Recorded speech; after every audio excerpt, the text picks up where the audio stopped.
السلام عليكم ورحمة الله وبركاته. دمان أصحابتك وحيران يوتيوب وحق باهية وانا سلامي. ما أنت وحان إذين وضع قصة آنس ديك قصة كفذي حد بدن أو كل ياب بدن مجرتو قصة مر مرغله مر لياب له مر لما فلان له مرنا الدنب بارس عجيبة له أو قاف الدنب قالوا باري وعجيب يهي هدات ترى هذه القصة داني وفضيحدي ugu weynaa ee wadanka Cumaan ka dhaca been ma aadan sheegin run waaye hada inta tirahdid been ma aadan sheegin qisadana mid kale adiga lama filaan bay ku noqonaysaa dad waxa jira qisooyinka markii dhex la maraayo saadaalin kar dhamaadkeeda laakiin qisadana marnaba waxaan hubaa qofka ugu khibrada badan qisooyinka badan dhageystay inuusan marnaba saadaalin kar dhamaadkeeda haddaad dhamaadkeeda saadaalisid oo dhab ay ka tahay كومنتيga igu soo qor waan ogaanaya laakiin qisadani waa qiso cajiib ah runtii intaan qisadeena bilaabin fadlan muuqaalka like inoo saar kuna soo biir kanaalkeena xog baahiye muddo 6 bilood oo ka maqnaa ee YouTube-ka laakiin hadda dib ugu soo laabtay insha Allah like-na inoo saar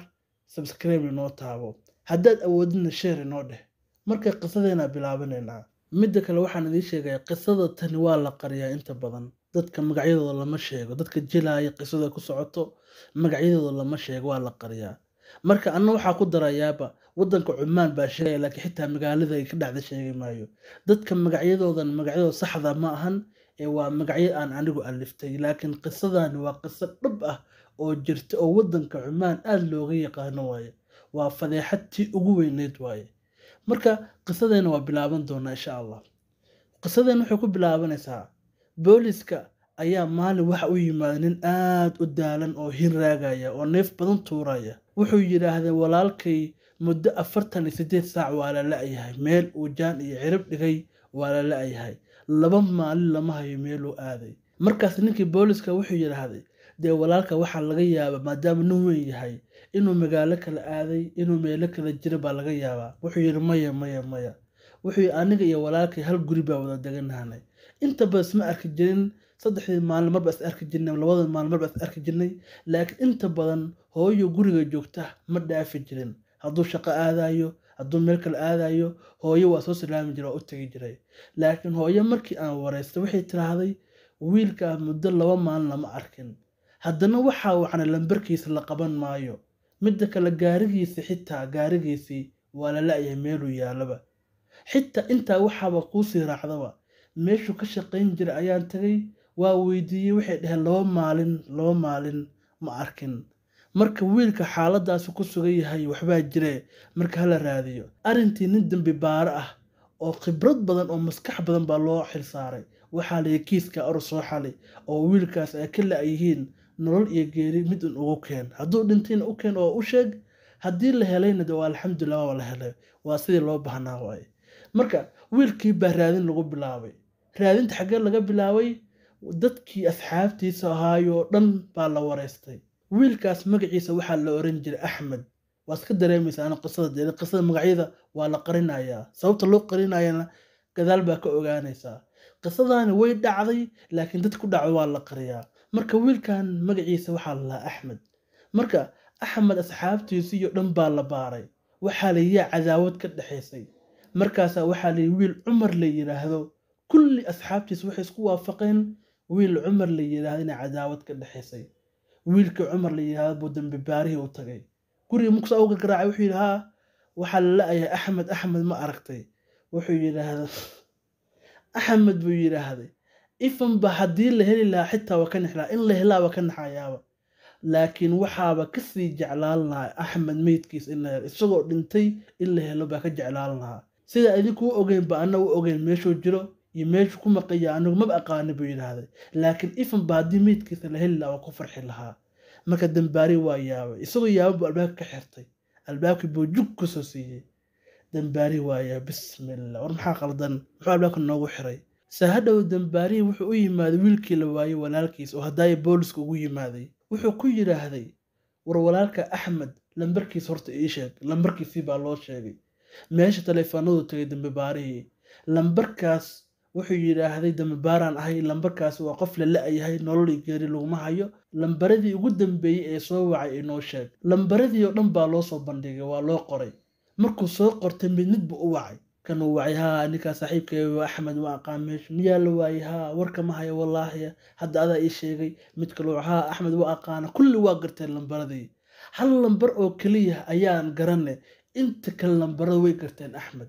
markaas hadhowdii lambaradii oo qoran iyo magacyadii buu intuu soo qortay ninkii dambi baaraha ahaa wiilka walaalkiisa u yimaaday wuxuu ku yidhaahday ma taqaanaa wiilkaa la yidhahda cabdinaasir haa way saaxiibe ahaan jireen wiilka kale ma taqaana haa kan dalxiiska isku raaci jireen meelaha isku raaci jireen markii dambe dambaaraha wuxuu yidhaahday wiilkan cabdicasiisa ma taqaanaa so wuxuu yidhaha wiilka cabdicasiisa waa best friendigiisii waaye walaalkay saaxiibkiis ugu qaalisan ay israaci jireen habeen iyo maalin israacaan waaye ninkaasi bucd ka fogay dambi baarista ninka dambi baarista xitaa haba ku sameynba ninka dadka kale waa ku sameyn kartaa dambi baaris laakiin wiilka marnaba kuma sameyn karta ninkaasi waa saaxiibkiis qaaliga ah suu u wada magacyadii wuxuu yidhi cumar ma taqaanaa cumar waxa waaye waa kii ay cadaawadu ka dhexaysay wiilkan walaalkiis ah oo hadday albaab ka soo xirinaya dambi baaraha oo dhahayay inuu dhintaa ka jeclaan lahaa marka cumar ma taqaanaa buu yidhahay markaasuu hoos eegay wejigiisa murug baa fuushay marka dambi baaruhu waa fahmay ilaa wax kan waa shaqadiisii waaye dambi baaraaba lagu yidhi ereyga farso dembigii wuu baarayaaba marka wuu fahmay wuxuu yidhi maxaa hoos la eegaysaa maxaa dhacay wiilka cumar ah ma taqaanaa wuxuu yidhi haa dariskeena waaye aaguu degan yahay wuxuu yidhaha makii hadday albaabka igu soo xiray baa oo la dhahaya cadaawad baa ka dhexaysa haa maxaa ka dhexeeya marka waa walaalka iyo wiilkaas maxaa ka dhexeeya markaas wuxuu yahay dambi baara waxyaalo aan sheegi karin baa jira inaan sheega ma rabo hadeer wuxuu yidhi walaalkaa baa la la-yahay nolol iyo geeri laguma hayo ma sheegi karo maxay tahay maxaa qarinaysaa inaa wax qariso looma baahana inaa wax walba bannaan keentaa la rabaa si dambi baaristu ay inoogu fududaato maxay tahay waa waxaa ma sheegi karo maxay tahay walaalkaa baa la la-yahaybe markaasuu yidhi haye waa kuu sheegayaa wuxuu yidhi dambi baare walaalkay in badan bay hooyada ku tiraahda guurso isagana guurka waa diiday inuu guursado waa diiday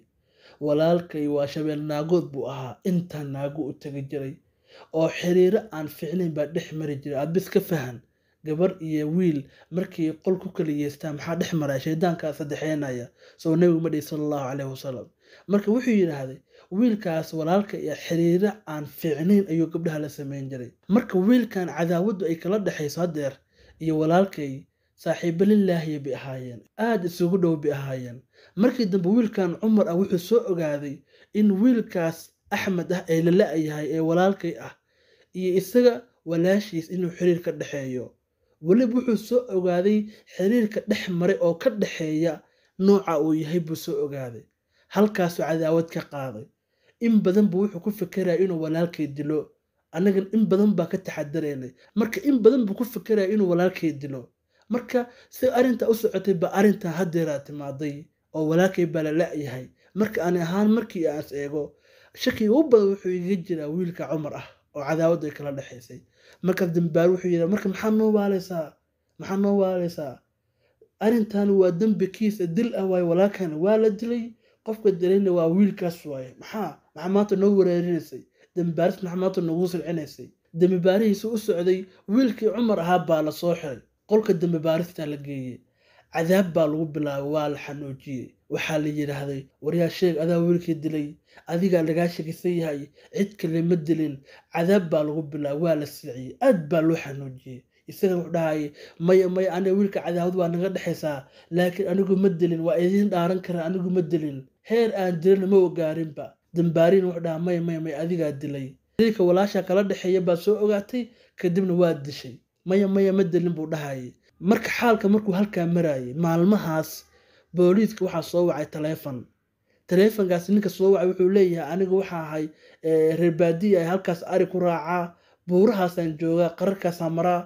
marka halka waxaan ku arkay gaari guban oo intii la gubay oo qof ku dhex jiro qofkuna xitaa uu guban yahay ba halkan yaalay kaalay imaada marka dambi baarihii iyo dhakhaatiirtii iyo wixii dhan iyo kuwa dambiga baaraya kulli waa la orday meeshii baa la aaday mise meesha waxaa loogu tagay gaari la gubtay oo kadibna ninka uu ku dhex jiro ma taqaanaa kii la la-yahay waaye isagoo ku gubtay meesha oo gaariga xitaa ku xiran yahay ayaa meesha loo tagay. markii la tegay waa la soo qaaday, waxaa la geeyey dhakhtarka dambi baarista. ma aha dhakhtarka caadi, dhakhaatiirta aan naqaano ma ahan. dhakhtarka waa ka duway, waa dhakhtar dambi baare ah oo wax walba ogaan kara. meydkan qaab ku dhintay, markuu dhimanayo maxaa lagu sameeyey, wadnihiisa gargaraaciisa intee marayay, see loo dilay, maxaa lagu dilay, waxaas oo dhan buu ogaan karaa. ma ahan dhakhtarkeena caadiga oo dawada aan u qaadan ma ahan. kan waa dhakhtar dambi baare ah waaye oo u gaara dambi baarayaasha. marka dhakhtarkaasi meydkii baa loo gudbiyey. marka waqti bay qaadanaysaa inta ay kasoo baxaysa jawaabta, waqti bay qaadanaysaa. marka jawaabta waxaba kasoo hormarayba, hadal baa kasoo hormaray. waxaa la yidhi ninkaa shil caadi ku dhintay, cidna ma dilin.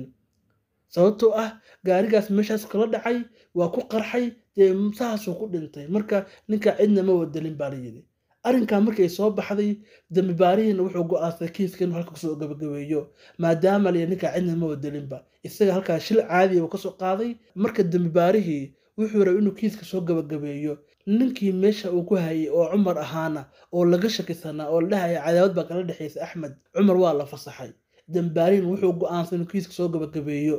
laakiin jawaabtii baa soo baxday, jawaabtii rasmiga ahayd baa soo baxday. ninkii dhakhtarka ahaa dambi baaraha wuxuu yidhaahday, dambi baar maxaa go'aansatay? wuxuu yidhi waxaan go'aansaday kiiska inaan soo gabagabeeyo maadaama shil caadi yahay. wuxuu yidhi maya bucd waa ka fog tahay. in shil caadi ay noqoto arrinkaa waa ka fog tahay. sababtoo ah wuxuu yidhaha ninkan intaa la dilin marka hore gacmaha laga xirxiray. gacmaha intii laga xirxiray halkaa sujuudda ah ayaa xabad loogu dhuftay. gaarigana meesha haadaanta waa laga tuuray, sidaas kama tuurina waa laga tuuray. markii uu ka tuuray meesha haadaanta intuu uga daba tegay buu soo gubay. marka maya macquul ma noqonaysa, ninkaani xabad baa halka kaga taala. oo kor lama arkin, isagoo dhan baa gubtay. laakiin markii si fiican loo baaro waa la ogaaday in la xirxiray, baa la ogaaday in la dilaa la ogaaday. markaas dambaare wuxuu yidhi kiiskan sinaariyada micna sheekada qaabkay ku dhacday baa kaga sheekeynaya. ninkan waa la soo kaxeeyey. haddii la soo kaxeeyey waa la xirxiray. sankii waxaa loo saaray marka hore, kadibna waa la xirxiray. kadibna xabad baa lagu dhuftay, meesha haadaanta ah baa laga tuuray. kadibna waa looga daba tagay, halkaasaa lagu soo gubay. saasay sheekada ku dhacday. markaa qiyaasay saasay ku dhacday buu yidhaahday. markaas dambaare isagoo is lahaa arrintaa waaba xalisayba, ka farxalo isagoo is lahaa baa haddana kiiskii dibba u bilowday. qisada wixii hore aad soo dhegaysteen waa hordhac u qaadaba. qisada dhabta ah, dhacdooyinka ugu waaweyn oo cajiibsan oo haddii aadan filaynba hadda dhacaysaa.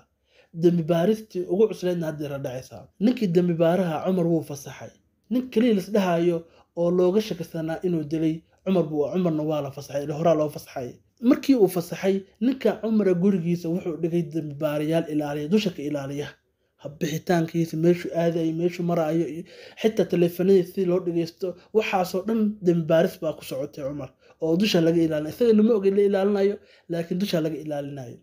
wuxuu yidhaahday marka haddii xaalku halkaa marayo, lambaradii aan wacay oo dhan way wada aqoonsadeen wiilka la la'yahay ee Axmed ah. laakiin hal lambar ba aqoonsan, halkaa lambar maxaa u baari waaya? ma waan lahay maxaa lambarka u baari waayay? lambarkii baa la baaray. lambarkaa waxaa iska leh nin Bakistaaniya iska leh oo waliba shirkad halkaa ka shaqeeya. ninkaa Bakistaaniga ahna 4 bilood buu waddan ka maqan yahayba. 4 bilood buu waddan ka maqan yahay. laakiin kiiskan wuxuu dhacay dhowaan, maalmahan u dhacay. isagana 4 bilood buu waddan ka maqan yahay. see macquul ku noqon kartaa? lambarkiis waa yaalaa, waxaa 4 bilood buu waddan ka maqan yahay. see macquul ku noqon kartaa? shirkadii baa loo tagay ka shaqeyn jiray. shirkadii waxay tiraahday ninkaas 6 bilood baa fasaxnay, hadda 4 bilood buu maqan yahay, 2 bilood kadib waa imaanaya. marka dambi baaruhu wuxuu halka ka aqoonsaday in ninkaasna uu maqan yahay, lambarkiisana waddanka uu yaalo oo la isticmaalayo. lambarkiisa waa online, waa la isticmaalayaa, waddankuu yaalaa, ninkuna waa maqan yahay. marka dambi baaruhu wuxuu ku yidhi anuu dambi baara ahay, kiiska noocaaba baarayaa. marka ninkaa meelaa kala xiriira ii sheega. waxay dhaheen maya halkaa lambar baa ka naqaanaa, lambarka haddaa ka weydin meel kale kama naqaano. laakiin waxaan kuu sheegi karnaa nin kale oo Bakistaaniya ay saaxiibo ahaayeen, ay qol wada seexan jireen baa haynala isaga aadan lambarkiisa lala xiriira. lambarkii waa loo sheegay, ninkaa waa joogay waddanka. waxaa la yidhi ninkaa saaxiibkaaya arrin baa ka rabnay, marka ma noo wici kartaa, meelaa kala xiriirna ma haysaa? intaa kadib wuxuu yidhi haa waa aqaan, lambar baa ka hayaa. lambarkii baa la wacay, ninkii Bakistaaniga ahaa baa la wacay oo waddan ka tegey. waxaa la yidhi maxaa dhacay maxaa jira lambarkaaga waa online waaye waa la isticmaalayaa adigana wadankii 4 bilood baa ka maqanta see ku macquul ku tahay intaa kadib dambi baarihi wuxuu u raacay kiiska nooca baa la baarayaa kiiskaa lambarkaagu soo galay lambarkaaga ninka dhintay ee la waayey lambarkaaga maalmaha dhaweyd baa la soo wacay marka shaki ba halkaa nooga jire adigina wadanku ka maqan tahay lambarkaaga waa la isticmaalaya maxaa khaldan markaas ninkii Pakistan wuu yaabay kiis dil war aniga dambi baare arinta bari baa ka ah buu xabad kama oga buu yiraahday lambarkaygana hadda waa ka tagay buu wadanka laakiin aniga hadaan nahay Pakistaaniyiinta iyo Aasiyaan ka shaqeeya wadankaas Cumaan ka shaqeeya Cumaan lambarka hadii 6 bilood aan la daarin oo la isticmaalin waa la xiraa marka intii la xiri lahaa waxaa jirta meel nin Pakistaani oo leeyahay oo lambarkan kaga iibsano lacag wuxuuna siinayaa 4 dirham buuna siinayaa 4 dirham haduuna siiyo kadibna isaga wuxuu siistaa lacag buu sii dul saartaa oo wuxuu siiyaa 10 dirham buu siiyaaba marka meeshaasan geynaa 4 dirham ba ka soo qaadanaa oo meel bay noo buuxinaysaa intii nagala xiri lahaa lambarka waaba iibsanaa buu yiraahdo marka aniga shuqul kuma lihi ninkii Pakistaaniga ah ee lambarada iibin jiray buu u tilmaamay ninkii buu dambaari u tagay dambaari wuxuu iska dhinac caadi ah oo lambar raba wuxuu yiraahday waxa rabaa lambar uusan magacayga ku qorneen aniga aan magacayga uusan ku qorneen baa rabaa wuxuu yiraahdaa waxaan kale wax kale mana iibinaba aniga waxa iibinaa lambaradaas dadka Pakistaaniyiinta ay Aasiyaanka ah ay noo keenaan baa dib u sii iibinaa marka kaarka caadiga markuu cusub yahay lacag yar baa la siiyaa laakiin isaga lambarada wuxuu siinayaa 10 dirham aad laba jibaar buu siinayaa sababtu wax kale ma ahane lambarkan adiga kuma diiwaan gashanid oo magacaaga kuma qorno qof kale ku diiwaan gashan ma garatay marka wuxuu yiraahdaa kaarkaas rabaa buu yiraahdaa ninkii dambaaraha wuxuu yiraahdaa ka iibinaya markii dambe dambaarihi wuxuu tusay kaarkiisii dambaaran ahay arintaas soo gashay buu yiraahday nin la dilay oo midkiisa lahaay ayaa dambaaristiisa arintaa ku socotaa markaas uu bismillah anu cidna ma dilin kaarkeen nin baa iga iibsaday buu yiraahday markaas ninka ka iibsaday yaa waaye wuxuu yiraahdaa aniga hadda ninka ma xasuusan karo laakiin haddii aan ku shido CCTV kamerada haddaan ku shido ninka wajigiisa ma garan kartaa haa buu yiraahday marka CCTV kameradii baa loo shiday CCTV kamera waxa wada daawanaya ninkan Pakistaaniga ah ee lambarada iibiya iyo dambi baaraha iyo ninka la waayay walaalkiis baa CCTV kamera wada daawanaya si loo waxa laga raadinayaa Umar baa laga raadinaya ninka cadaawada kala dhacisay Umar meesha ma soo galay oo kaar ma iibsaday baa halka laga raadinaya inuu meesha soo galo xitaa cadeyn ba u noqon kartaa laakiin meeshan kaar kaliya lagu iibiyo waxyaalo kale waa loo iibiyaa laakiin qofka soo galaya oo wax iibsanaya wuu muuqdaa wajigiisa dhan waa muuqdaa oo waa la arkayaa laakiin wuxuu iibsanaya lama arki karo si loo daawana waxa la baaray maalmihii ugu dambeeyay intii dilka dhacay maalmo ka hor si fiican markii loo socday maalmihii dilka looga shakisanaa baa waxa la arkay meesha inuu soo galay ninkii Cabdi Casiis ahaa bismillaahir rahmaan wiilkii walaalkiis ahaa madaxuu gacanta saaray markaas dambaar wuxuu yiri maxaa madaxa gacmaha dhacay war wiilkan waa Cabdi Casiis buu yiraahdaa waan aqaanaa waa wiilkii aan ku dhahayay dambaarista ka fogay ninka la dilay ee walaalkii ah iyo kan waxay ahaayeen saaxiibo lillaahi aan kala harin bas differentgiisii buu ahaa xitaa shaqada uu Cabdi Casiis ka shaqeeyo walaalkay baa geeyay buu yiraahdaa walaalkay qayb dhan buu maamulaa isagaana qaybta oo maamulo buu boos uga helay booskaas ka shaqeyn jiray marka macquul ma noqon karto waxa la yiraahdaa wiilkaas Cabdi Casiis ah ee soo galay muxuu ka iibsaday wuxuu iga iibsaday ma garan karo anuma xasuusto laakiin qof walbo lambar iga iibsaday magaciisa waan qoraa buu yiraahdaa magacii baa la raadinta Cabdi Casiis baa laga helay markaas la ogaaday inuu ka hargatay kadibna Cabdi Casiis baa gurigii loogu daatay waa la soo qabtay waxa la keenay qolkii dambi baarista waxa la wiilkii saaxiibka ahaa ee Axmed ahaa ila la ayay soo ma ogid waa ogaayna la ayahay waan ogaa laakiin markii dambe waxa ogaaday in arintaasi arin shil ay ahayd oo de shil uu ku dhintay baan ogaaday waxa dhii maya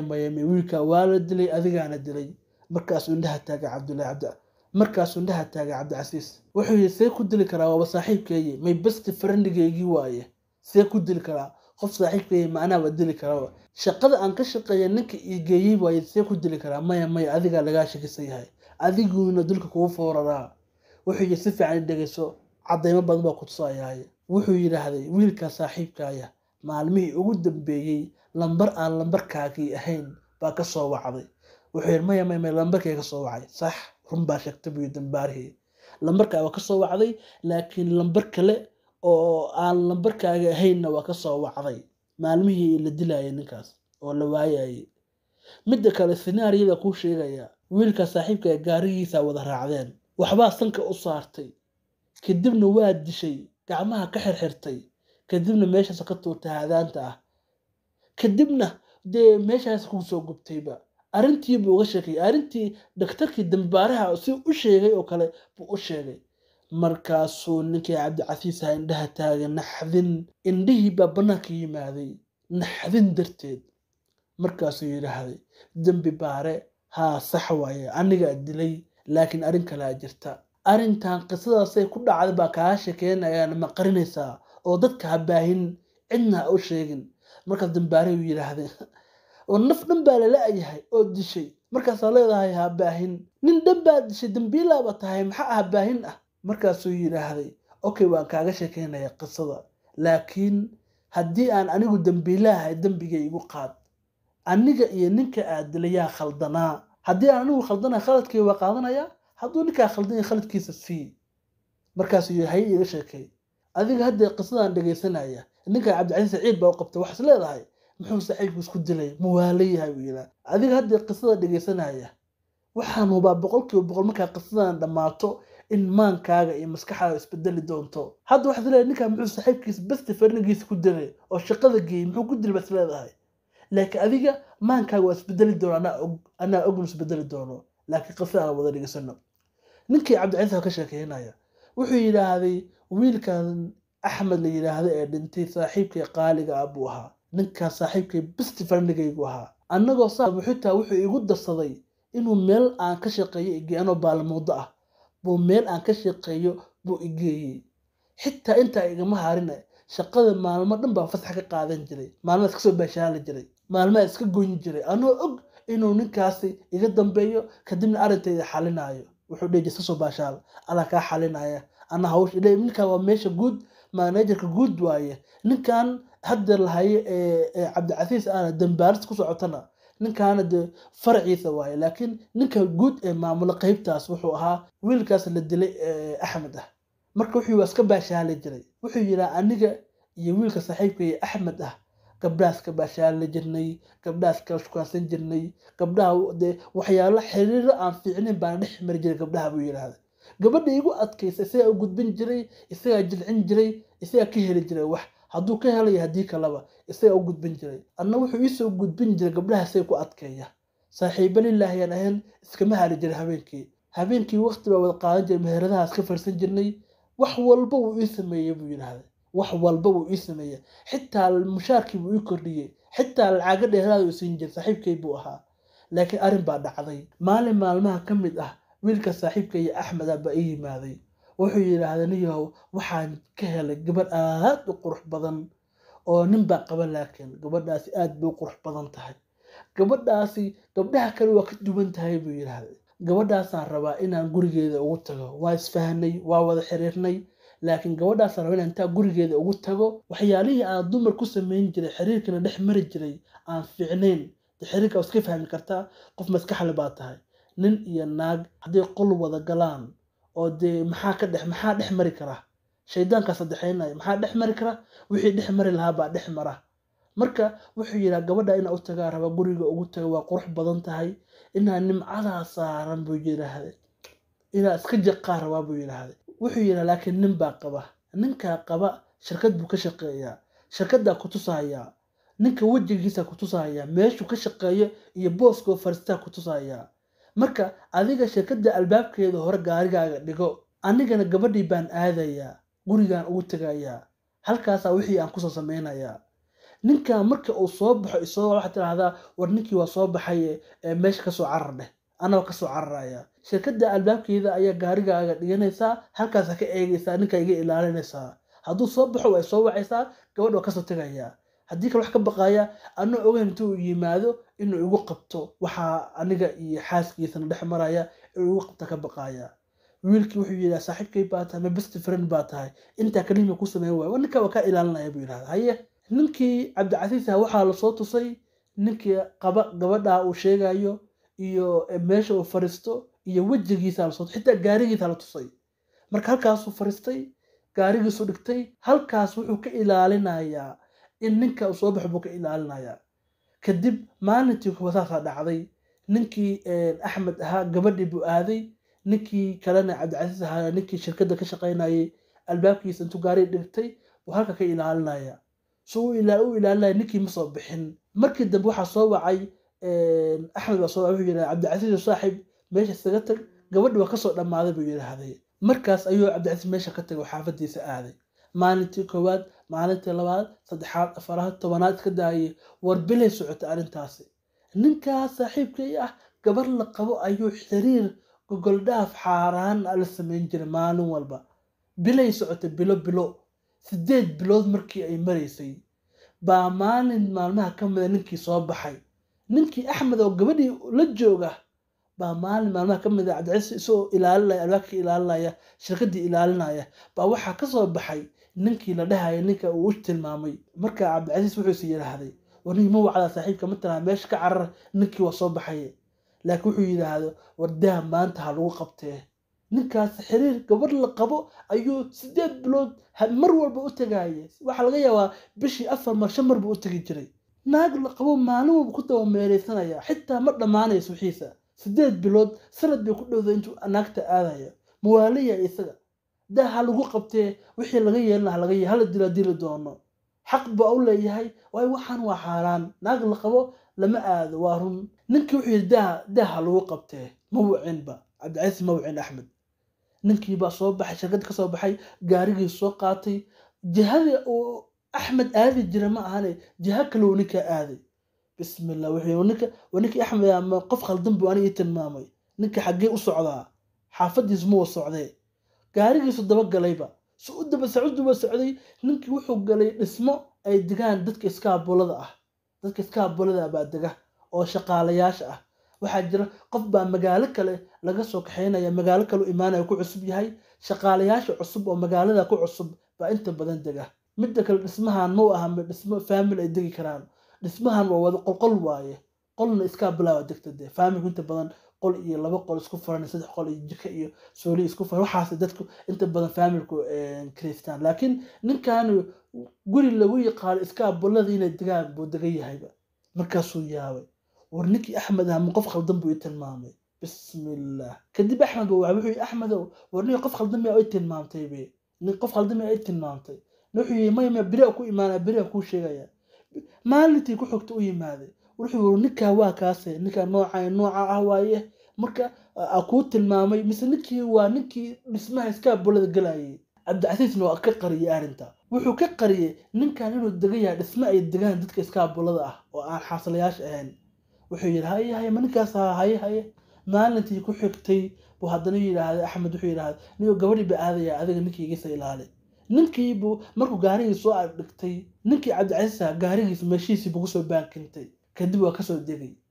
shirkadii buu soo galay ninkii uu tilmaamay buu u tagay wuxuu yiraahday assalaamu calaykum salaam raxmatullahi xaalada ka war waa fiican ma sha Allah aniyo aan maalin waxa ku arkay adigoo dhismaha halkaas iskaabulada ay degan tahay oo dadka single-ka ay degan yihiin baa ku arkay galaya aagaas ku wuxuu yaaniyo caruur iyo xaas ma leedahay ma lihi laakiin dhawaan baa rabay inaan guursado markaasuu yahay cabdicasiis war ninkii axmed ahaa qof khaldan buu ii tilmaamay ninkan caruur iyo xaas midna ma lihi buu yiraahday ma waana yahayba ninkii cabdicasiis waa ka soo baxay shirkadii gaariis ku soo laabtay isagoo dhowr daqiiqo markuu fadhiyay waxa soo axmed wuxuu saaxiib isaga tagay meesha naagta ka soo dhamaaday haya laakiin wuxuu ku yiri saaxiib adiga naagta aad xaafadda degan tahay xaafadda degan tahay buu yiraahday laakiin wuxuu ka qariyay ninkan inuu dhismo halka galo oo dhismo single-ka ay degan yihiin inuu galo buu ka qariyay wuxuu yiraahday hadaa been buu ii sheegay ninkaas beenaala waaye laakiin maalintii ku xigtay markuu yiraahday axmed inuu naagta baaday adiga ninkii iga ilaali markii uu meesha soo fadhiyay oo cabdicasiis ninkii uga ilaalinayay buu yiraahday horta xaafaddu ii tilmaamay baadayaaba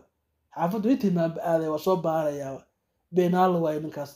xaafadii buu tagay soo u raadina wuu waayay ila xaafadaha ma gargaacay xaafada laba gargaacay kare ilaa ninka shukaansi buu aaday gaarigiisa wataa gaariga gudaha lama geli karo dee banaanku dhiganaya marka wuxuu raadinayay gaarigii axmed meeluu yaalo raadinaya si u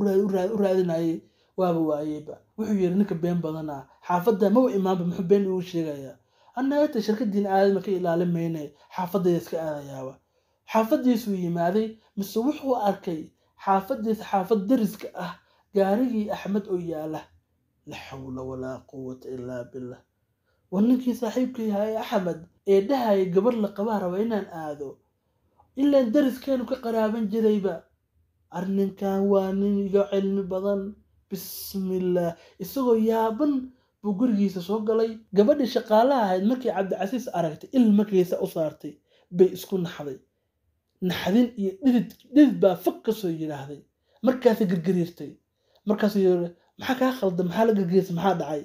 xaafadda xilligan ma imaan jirin waa sax laakiin dee xaafadda imaaday xaafadeydii waaye muwaalanta cabdicasiiskan xaafadan waxaa ku nool isaga gabadha shaqaalaha ah iyo gabar walaashiisa oo garoob ah oo la soo furay sanad baa la qabay waa la soo furay iyo waxaa kaloo ku nool hooyiis baa ku nool iyo isagaa ku nool intaasa guri ku wada noolaa sidoo kalena dee hooyiisna qol bay leedahay gabadha walaashiisna qol bay leedahay isagana qol buu leeyahay markaas maxaa la naxsan tahay maxaa dhacay maxaa khaldan qolkiisa usoo socday qolkiisa markii loo soo socdo waxaa lasoo agmarayaa qolka walaashiis baa lasoo agmarayaa marka qolka walaashiisba wuxuu ka maqlay taah iyo hinraag iyo wuxuu ka maqlay codad aan dee codadka caadiga aan ahayn waa dareemi kartaaba qof waxgaraad tahay iska fahan markaasuu yaabay wuxuu isku dhufsaday gaariga axmed oo guriga dariska banaankiisa yaala iyo gabadha walaashiisa qolka hoosta uga xiran tahay oo codadka ka yeerayo markaasi horeyba shakigii baa ku dhacay bismillah wuxuu bal wax hubso ha ku degdegin bal wax hubso qolkiisuu galay albaabka in yar buu ka baneeyey mise wuu u daawado qolka gabadha walaashiisa dadka soo baxaya qolkii waa isku beegan yihiin laakiin qolka walaashiisa baa lasoo agmarayaa marka halkaasuu intuu albaabka in yar banaystay buusa u eegay suu cabaar u eegayay baa markii dambe waxaa kasoo baxay gabadha walaashiis ah oo qabta dharka dee hurdada qabta markaasi gabadha walaashiis marka soo baxaysa caadi uma soo bixin saas u qooraansay hareeraha eegaysay naagti shaqaalaha ba u yeertay mise naagti shaqaalaha waaba carartayba markii ma aragtay ninkii cabdicasiis guriga yimaad way carartay guriga ka carartay naagti shaqaalaha buu yeertay heblaayo mismo timaado markii dambe gudaha gashay tartiib xita subax saadad wuu dareemay mise waxa meesha ka soo baxay axmed baa ka soo baxay la hawla wala quwwata illa billah bal halkaas booska hadaa joogi lahayd sawiro ninkii saaxiibka ahaa best friendigaagii ahaa oo hadda walaasha uu u dawamaro isagoo dhahaya naag la qabo ayaan gurigeeda aadi jiray oo waliba mar walba aad ka ilaalin jirtay meel been ku diri jiray halka inta gaariga qaatid ninka shirkadda jooga ninka waa been nin been waaye ninkaas iga ilaali oo been ah oo aadi jirtay ilaalin jirtay oo walaakiin walaasha kuusoo dawamari jiray la hawla wala quwwata illa billah ninkii cabdicasiis ahaa naxdin darteed waa wareeray maskaxda wareertay la hawla laakiin isla markii wuxuu ahaa nin dadka degan baa jira laakiin waxaa jira dad markii xanaaqaan inay naftooda control karo oo degan oo istijiya jira anigoo kale aniga hadda xanaaqa meesha u dambaysa haddaan gaaro dad waxaa jira dee xanaaqaanba miirku uu ka tagayo waxay ku hadlayaan iyo waxay sameynayaanba aan ogeyn baa jira oo miirku ka tagay jira haddaa xanaaqo waa iskantarooli karaa marka ninka cabdicasiis saasoo kale u ahaa laakiin xanaaqtii ugu darneed buu saaxiibkiisu qaaday iyo cadaawadtii ugu darneed laakiin wuu iskantaroolay wuxuu yidhahday arrintan waa inaan xaliyaa xaalku markuu halkaan maraya gabadhii shaqaalaha ahayd carartay baa guriga soo gashay gabadhii kale walaashiis ahaa waxay tiri xaggee u carartay maanta ku raadinayay waxay tiri war cabdicasiis soo galay cabdicasiis ma aragtay markaasay tiraahday gabadhii walaashiisa maya cabdicasiis ma imaan karo meel halkaasaa loo diray meel halkaasuu jooga shaqadii qof buu ilaalinaya macquul ma inuu halka yimaadee nagada waxay tiraahdaa may wuu soo galay laakiin cabdicasiis wuxuu iska dhigay qof guriga soo galay laakiin hurdaysan waxba kala ogeyn buu iska dhigay markaasuu yidhaahdaa hurda iga soo kicisan maxay iga rabtaan maxaa dhacay buu yidhaahdaa isagoo saa dhahaya markaas gabadhii walaashiisa waa naxday marna hoosna waa ka farax waxay istiraahday ninka ma oga waxa guriga ka dhacay guriga waxa ka dhacay oo maalin walba ka dhaca ma oga bay istiraahday markaas tiraahday boowe cunam ku sameeyaa markaas uu yahay may wax cunaa marawa hurdayaysa hurdada ku laabanaya halka waxa ka muuqata gabadha shaqaalaha inay og tahay waxa gabadha tan walaashiis ah iyo ninka Axmed dhaxmar inay og tahay halka ka cad waayo ma isku manxi lahayn haddii aysan ogeyn marka arintay markii saa marayso ninkii Cabdicasiis go'aan buu qaatay wuxuu go'aan ku qaatay in gabadha walaashiis ah iyo ninka Axmed uu dilo labadaba uu nafta kharijiyo uu dilaba dunida dhaafiyo sahadhow gabadha walaashiis aha cunada iyo biyo wax u diray adii ala kulli xaasi uu ku dili karo waa dilay gabadha walaashiis taas oo fududeed laakiin xoogaa waxa ku adkaatay in Axmed dilo Axmed illa waa nin wax u bartay gabadheena waaba la dilay gabadhan uu imaan jiray maalmahaas oo dhan maalmo dhan buusan soo wicin Cabdicasiis wuxuu ku yiri inuu sax gabadhii la qabay aadi jirtay maxaa ayama uu soo wixii weeday ma aadamiya usbuuc isku xiran marna uu dhaafi jiray ma jirinba ninka wuxuu yiraahdo niyo maxaa dhacay dhowr maalmood baa maqanta gabadh maxaa aadi weeday wuxuu yiri ma aqaaniyo gabadhii ma aqaaniyo buu yiraahday wuxuu ma hadda ma aaday igada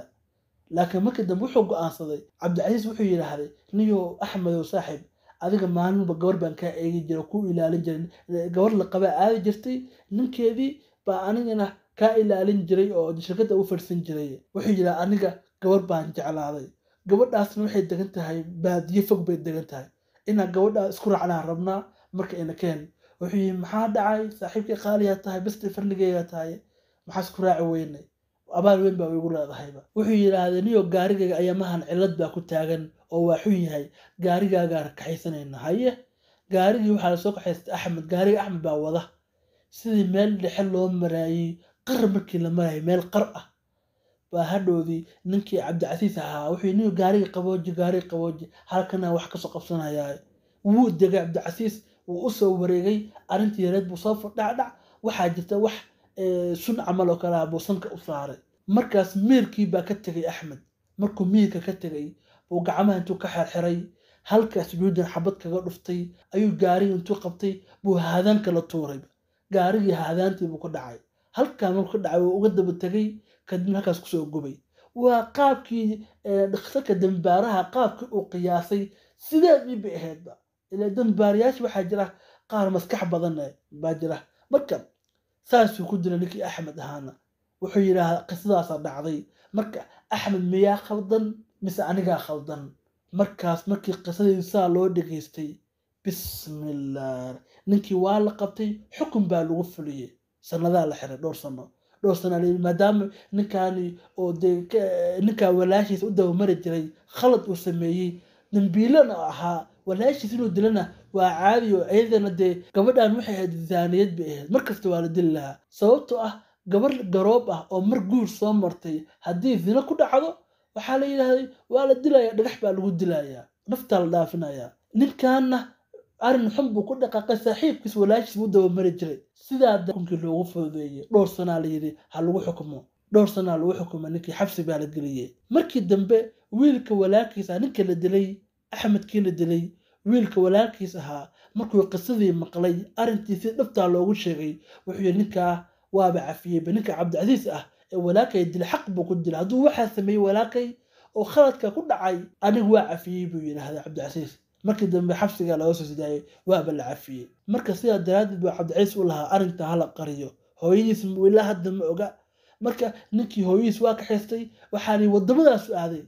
waxaa la sheegay wadan Kanada inuu aaday laakiin ninkaas saas magaciisa loo qariyaa sababtoo hooyadiis wuxuu ka baqaayay haddii ogaato in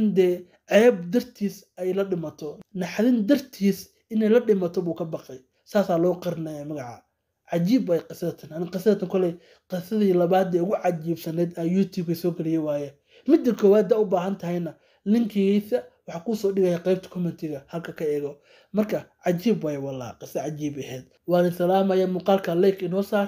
kanaalka subscribe inoo taabo wassalaamu calaykum waraxmatullaahi tacaala wabarakaatuh